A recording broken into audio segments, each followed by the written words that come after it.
محترم ناظرین و سامعین، السلام علیکم ورحمۃ اللہ وبرکاتہ۔ یہ قرآن مجید کے اردو ترجمہ و تفسیر کے دروس کا سلسلہ ہے جو انشاءاللہ آپ کی خدمت میں پیش کیا جاتا رہے گا۔ یہ قرآن مجید کے آخری 10 پاروں کی تفسیر ہوگی اور اس کا نام ہم نے رکھا ہے عمدۃ التفسیر فی الثلث الاخیر من القرآن الکریم۔ سماعت فرمائیے۔ خاتم النبیین محمد وعلی آلہ وصحبہ اجمعین، اما بعد فقال اللہ تبارک وتعالی فی کلامہ المجید، اعوذ باللہ من الشیطان الرجیم، وَكَذَلِكَ أَنزَلْنَا إِلَيْكَ الْكِتَابَ، اور اے میرے پیارے حبیب، اسی طرح ہم نے آپ پر بھی کتاب نازل کی ہے۔ فَالَّذِينَ آتَيْنَاهُمُ الْكِتَابَ يُؤْمِنُونَ بِهِ، پس وہ لوگ جنہیں ہم نے اس سے پہلے کتاب دی تھی، اہل کتاب، ان میں سے بھی کچھ لوگ اس کتاب پر ایمان لاتے ہیں۔ وَمِنْ هَٰؤُلَاءِ مَن يُؤْمِنُ بِهِ، اور ان مشرکین عرب میں سے بھی کچھ لوگ ہیں جو اس قرآن پر ایمان لانے والے ہیں۔ وَمَا يَجْحَدُ بِآيَاتِنَا إِلَّا الْكَافِرُونَ، اور ہماری آیات کا انکار صرف وہی لوگ کرتے ہیں جو کافر ہیں۔ وَمَا كُنتَ تَتْلُو مِن قَبْلِهِ مِن کتاب، اے میرے پیارے حبیب، آپ اس سے پہلے کوئی کتاب نہیں پڑھا کرتے تھے۔ وَلَا تَخُطُّهُ بِيَمِينِكَ، اور نہ ہی آپ اپنے داہنے ہاتھ سے کوئی لکھا کرتے تھے۔ إِذًا لَّارْتَابَ الْمُبْطِلُونَ، اگر آپ لکھنا پڑھنا جانتے ہوتے تو پھر اہل باطل آپ کی نبوت میں شک کر سکتے تھے۔ بل هو آیات بینات فی صدور الذین اوتوا العلم، بلکہ یہ قرآن مجید تو روشن نشانیاں ہیں، روشن دلیلیں ہیں ان لوگوں کے سینوں میں جنہیں اللہ نے علم نصیب فرمایا ہے۔ وَمَا يَجْحَدُ بِآيَاتِنَا إِلَّا الظَّالِمُونَ، اور ہماری آیات کا انکار صرف ناانصاف لوگ ہی کرتے ہیں۔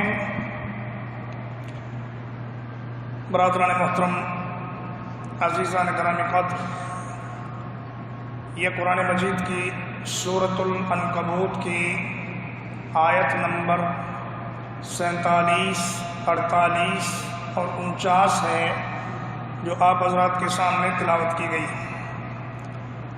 قرآن مجید کا 21واں پارہ ہے۔ اللہ سبحانہ و تعالی اپنے پیارے حبیب صلی اللہ علیہ وسلم سے مخاطب ہو کر فرما رہے ہیں کہ وَكَذَلِكَ أَنزَلْنَا إِلَيْكَ الْكِتَابَ كَمَا أَنزَلْنَا الْكُتُبَ عَلَى مَنْ قَبْلَكَ مِنَ الرُّسُلِ یا محمد، کہ اے میرے پیارے حبیب، ہم نے آپ کی طرف بھی ویسے ہی کتاب اتاری ہے جیسے کہ آپ سے پہلے انبیاء علیہ الصلوۃ والسلام پر کتابیں اتر چکی ہیں۔ یہ کوئی نئی بات نہیں ہے جو آپ لے کر ان کے سامنے آ گئے ہوں اور یہ حیران ہو گئے ہوں کہ یہ کیا ہمارے سامنے آ گیا۔ قُلْ مَا كُنْتُ بِدْعًا مِّنَ الرُّسُلِ، کہہ دیجئے میں کوئی انوکھی چیز لے کر نہیں آ گیا، یہ ویسی ہی ایک آسمانی کتاب ہے جیسی کتابیں پہلے انبیاء پر نازل ہوئی تھیں۔ موسیٰ علیہ السلام پر تورات نازل ہوئی، اور عیسیٰ علیہ السلام پر انجیل نازل ہوئی، داؤد علیہ السلام پر زبور نازل ہوئی، اور ابراہیم علیہ السلام پر صحف نازل ہوئے، اور بہت سی آسمانی کتابیں آئیں۔ اسی طرح یہ بھی ایک کتاب ہے، تم اس سے پریشان کیوں ہو گئے ہو اور اس کا انکار کیوں کر رہے؟ فرمایا فَالَّذِينَ أُوتُوا الْكِتَابَ يُؤْمِنُونَ بِهِ، اہل کتاب میں سے وہ جن کے نصیب اچھے تھے، جن کی قسمت اچھی تھی، اور جنہوں نے ہماری ان آیات میں غور و فکر کیا، تدبر کیا، راہ حق کو تلاش کرنے کی کوشش کی، اللہ نے ان کو سیدھا راستہ نصیب فرما دیا۔ جیسے کہ یہود کے بہت بڑے عالم حضرت عبداللہ ابن السلام رضی اللہ تعالی، اور اسی طرح سیدنا سلمان فارسی رضی اللہ تعالی عنہ، جن کے والد ایک مجوسی تھے، آتش پرست، لیکن وہ وہاں سے بھاگے اور بہت سے عیسائی پادریوں کے پاس پھر وہ دین حق کو تلاش کرتے رہے، حتیٰ کہ آخری پادری نے ان سے یہ کہا کہ تم مدینے چلے جاؤ، یثرب چلے جاؤ، وہاں ایک نبی آئے گا، اس کے ساتھ ایمان لے آنا، تم کامیاب ہو جاؤ۔ تو سیدنا سلمان فارسی رضی اللہ تعالیٰ عنہ کو قافلے والوں نے غداری کی اور ایک یہودی کے ہاتھ غلام بنا کر فروخت کر دیا۔ اب یہ ایک دن اس یہودی کے باغ میں کھجوروں کے درختوں پر چڑھ کر کھجوریں ٹھیک کر رہے تھے کہ کسی نے کہا کہ محمد صلی اللہ علیہ وسلم اللہ کے آخری نبی مدینہ میں تشریف لے آئے ہیں۔ یہ فوراً کھجور سے اترے اور نبی کریم صلی اللہ علیہ وسلم کی خدمت میں حاضر ہوئے، ایمان لائے اور جنت کے وارث بن گئے۔ اور نبی کریم صلی اللہ علیہ وسلم نے ان کو یہ اعزاز عطا فرمایا کہ سلمان منا اہل البیت، فرمایا سلمان بھی ہمارے اہل بیت میں سے ہے، یہ ہمارے گھر کا ہی ایک فرد ہے، اس نے اسلام کے لیے بڑی مشکلیں اٹھائی ہیں اور بڑی تکلیفیں برداشت کی۔ فرمایا من ہؤلاء من یؤمن بہ، اور ان مشرکین مکہ میں سے، ان عربوں میں سے بھی کچھ نیک روحیں، کچھ خوش قسمت انسان جن کو اللہ نے جنت میں داخل کرنا تھا، وہ بھی نبی کریم صلی اللہ علیہ وسلم کی خدمت میں حاضر ہوئے اور اسلام قبول کیا اور صحابی کے مقام پر فائز ہو گئے۔ اور فرمایا وما كنت تتلو من قبلہ من کتاب، اے میرے پیارے حبیب، آپ نبوت کا اعلان کرنے سے پہلے کبھی کچھ لکھنا پڑھنا نہیں جانتے تھے، نہ تو آپ پڑھ سکتے تھے، ولا تخطہ بیمینک، اور نہ ہی آپ اپنے ہاتھ سے کوئی چیز لکھ سکتے تھے، اور نبی بننے کے بعد بھی ایسا ہی ہے۔ تو فرمایا الذین یتبعون النبی الامی الذی یجدونہ مکتوبا عندہم فی التوراۃ والانجیل، فرمایا یہ اہل کتاب جو غور و فکر کرتے ہیں، اللہ کی آیات کو دیکھتے ہیں، یہ جب تورات اور انجیل میں میرے پیارے نبی کی نشانیاں پڑھتے ہیں تو ان میں سے ایک نشانی یہ بھی ہے کہ وہ نبی امی ہوگا، وہ نہ پڑھ سکے گا نہ لکھ سکے گا۔ اب یہ بجائے خود ایک بہت بڑا معجزہ ہے کہ ایک ایسا آدمی جو لکھنا پڑھنا نہیں جانتا، وہ ایسے ایسے کائنات کے اسرار و رموز آپ کے سامنے بیان کر رہا ہے کہ بڑے بڑے پڑھے لکھے انگشت بد اندھا ہیں کہ یہ معلومات کہاں سے آ رہی ہیں۔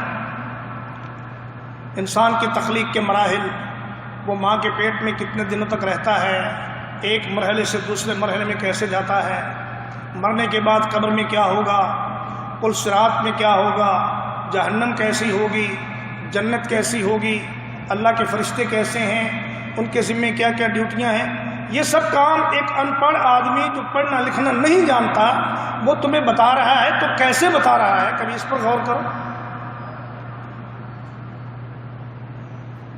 فرمایا کہ وَقَالُوا أَسَاطِيرُ الْأَوَّلِينَ اقْتَتَبَهَا فَهِيَ تُمْلَى عَلَيْهِ بُكْرَةً وَأَصِيلًا قُلْ أَنزَلَهُ الَّذِي يَعْلَمُ السِّرَّ فِي السَّمَاوَاتِ وَالْأَرْضِ إِنَّهُ كَانَ غَفُورًا رحیما۔ تم کہتے ہو کہ یہ پہلے لوگوں کی کہانیاں ہیں جو اس کو کوئی پڑھ کے سنا جاتا ہے، یا پہلی کتابوں میں سے یہ چیزیں نقل کر کر کے ہمیں سنا دیتا ہے۔ اور بے وقوف ہو، اتنا تو سوچو کہ جو آدمی پڑھنا نہیں جانتا، جو لکھنا نہیں جانتا، جس نے کسی کو اپنا استاد نہیں بنایا، وہ کیسے ایک اتنی عظیم شان کتاب کی تالیف کر سکتا ہے؟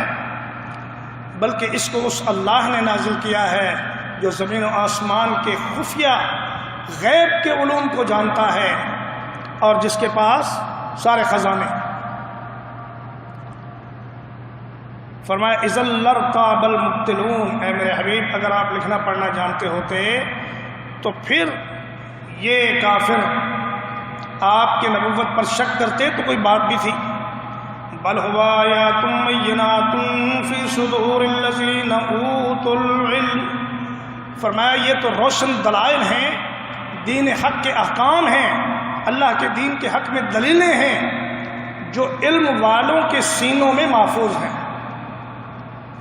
فرمایا نبی کریم صلی اللہ علیہ وسلم نے کہ اگر قرآن چمڑے پہ لکھا ہو، پتوں پہ لکھا ہو، اور یہ سارے چمڑے اور سارے پتے ان کو آگ لگ جائے اور یہ دنیا سے ختم ہو جائیں، پھر بھی قرآن دنیا سے ختم نہیں ہوگا۔ کیوں؟ اس لیے کہ اس قرآن کو اللہ نے لوگوں کے سینوں میں محفوظ کر دیا ہے۔ اگر سارے قرآن کے نسخے اٹھا لیے جائیں، پوری دنیا سے قرآن ختم کر دیے جائیں، پھر بھی قرآن مجید ختم نہیں ہوگا، اس لیے کہ اللہ تبارک و تعالیٰ نے اس کتاب کے اتنے حافظ اور اتنے عالم پیدا کر دیے ہیں کہ وہ ایک دن میں پھر یہ ساری کتاب دوبارہ لکھ لیں گے۔ تو فرمایا کہ اصل میں عزت والے لوگ یہ ہیں جن کے دلوں میں قرآن ہے، جن کے سینوں میں قرآن ہے۔ فرمایا ان العزت للہ ولرسولہ وللمؤمنین ولکن المنافقین لا یعلمون، کہ عزت ساری کی ساری اللہ کی ہے، پھر اس کے رسول کی ہے، پھر اہل ایمان کی ہے، لیکن منافقوں کو اس بات کا پتہ نہیں۔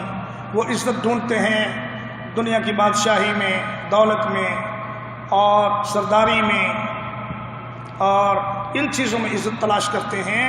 فرمایا عزت ہے اللہ کے دین میں اور اللہ کے احکام میں۔ فما یجحد بآیاتنا الا الظالمون، ہماری آیات کا انکار وہی کرے گا جو بہت بڑا ظالم ہوگا۔ جس آدمی کے اندر ذرا بھی انصاف ہے، جس کے اندر ذرا بھی عقل سلیم ہے، وہ اللہ کی اس کتاب کا انکار نہیں کر سکتا، اس لیے کہ یہ کتاب ایسی ہے کہ جب یہ پڑھی جاتی ہے تو لوگوں کے دلوں کے اندر اتر جاتی ہے۔ تو بھائی اس کتاب کو پڑھو، جتنا اس کو پڑھو گے اتنا ہی اس کا آپ پر اثر ہوگا۔ اللہ ہمیں اس کتاب کو پڑھنے اور اس پر عمل کرنے کی توفیق عطا فرمائے۔ اقول قولی ھذا واستغفر اللہ لی ولکم ولسائر